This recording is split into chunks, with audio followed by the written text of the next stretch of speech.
Un président américain ne devrait pas dire cela. Ça se passe en Pologne hier. Joe Biden qualifie la guerre en Ukraine d'échec stratégique pour la Russie et va même encore plus loin. En langage peu diplomatique, on peut dire que le président américain s'est lâché, Victor Pourchet. Oui, la journée de Joe Biden commence par une rencontre avec des réfugiés. Il se fraye un chemin entre les journalistes pour échanger avec des Ukrainiens. Puis on l'interroge directement sur Vladimir Poutine. Regardez ce qu'il fait à ces gens. Qu'est-ce que ça vous inspire? C'est un boucher. Léger vent de panique dans l'équipe de communication. La réponse du Kremlin ne tarde pas. Son porte-parole appelant Joe Biden à rester réfléchi dans ses propos. Mais le soir, dans son discours au château royal de Varsovie, le ton est toujours offensif et ça commence par un avertissement. Alors que la Russie avance en Ukraine, que cela soit clair, ne pensez même pas à avancer d'1 centimètre sur le territoire de l'OTAN. Nous avons une obligation sacrée de défendre chaque centimètre du territoire de l'OTAN. Puis à nouveau, le président russe est ciblé. L'Ukraine ne sera jamais une victoire pour la Russie. Pour l'amour de Dieu, cet homme ne doit pas rester au pouvoir.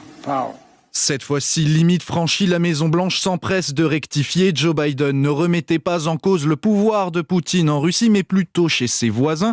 Pas sûr que Moscou l'ait compris de cette manière. Victor Pourchet, merci. Bonjour Nicole Bacharan. Bonjour. Spécialiste bien sûr des États-Unis. Mais pourquoi ces propos suivis d'ailleurs d'un rappel à l'ordre du Kremlin? Mais écoutez, les propos, honnêtement, Joe Biden a juste dit la vérité. Ça fait longtemps qu'il a traité Vladimir Poutine de tueur. Dans le discours, en suivant son prompteur d'ailleurs, il l'a traité de tyran, de dictateur, à d'autres reprises de criminel de guerre. Alors effectivement, la phrase que tout le monde retient, et c'est bien naturel, il ne peut pas rester au pouvoir, ça n'était pas écrit dans son discours. Il l'a rajouté. Mais ça a été la dernière phrase du discours, comme s'il mettait les points sur les i. Il dit juste la vérité. Et hier soir quand même, la Maison-Blanche a dû rétro-pédaler quand même. Oui, la Maison-Blanche a rétro-pédalé et c'est pas la première fois. On sait que Joe Biden, il est sujet, disons, à l'indiscipline dans ses discours. Il lâche parfois des choses qui n'avaient pas été prévues. Alors évidemment, il ne peut pas rester au pouvoir. Ça indique toutes sortes de possibilités, comme effectivement le désir de voir Vladimir Poutine tomber, voir le régime changer, voir que les États-Unis s'impliquent pour que ça aille dans cette direction. Et là, évidemment, la Maison-Blanche dit non, ce n'est pas notre but.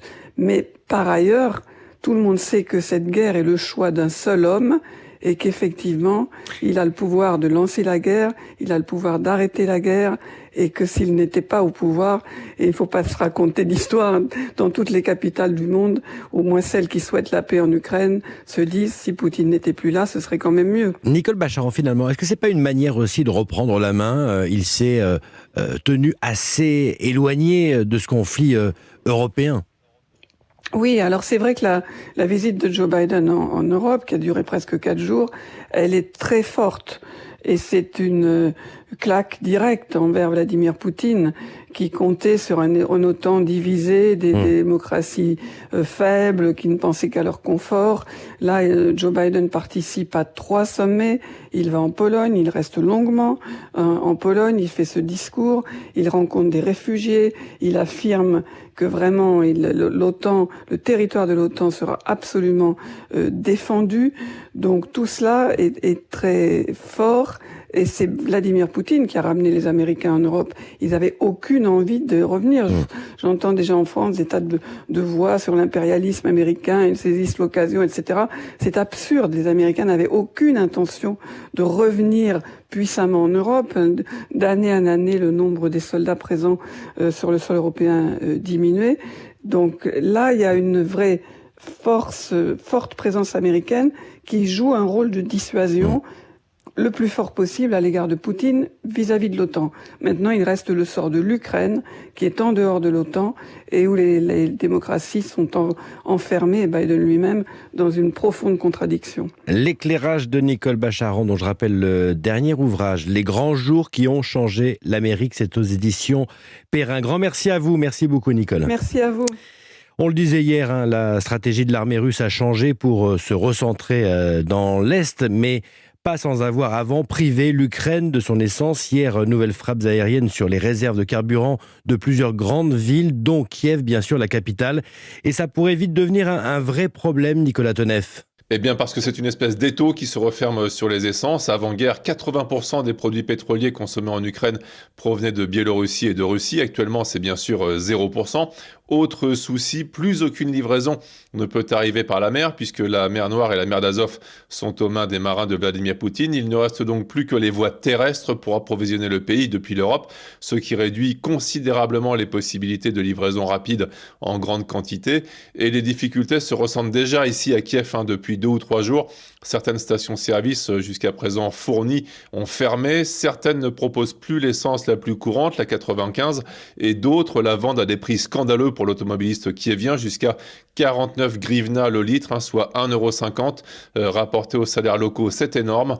Et l'inquiétude est donc très vive pour les semaines à venir ici quant à cette problématique d'assèchement du carburant à cause de la guerre et de la tactique russe de destruction des réserves. Nicolas Toneff, l'envoyé spécial d'Europe 1 à Kiev.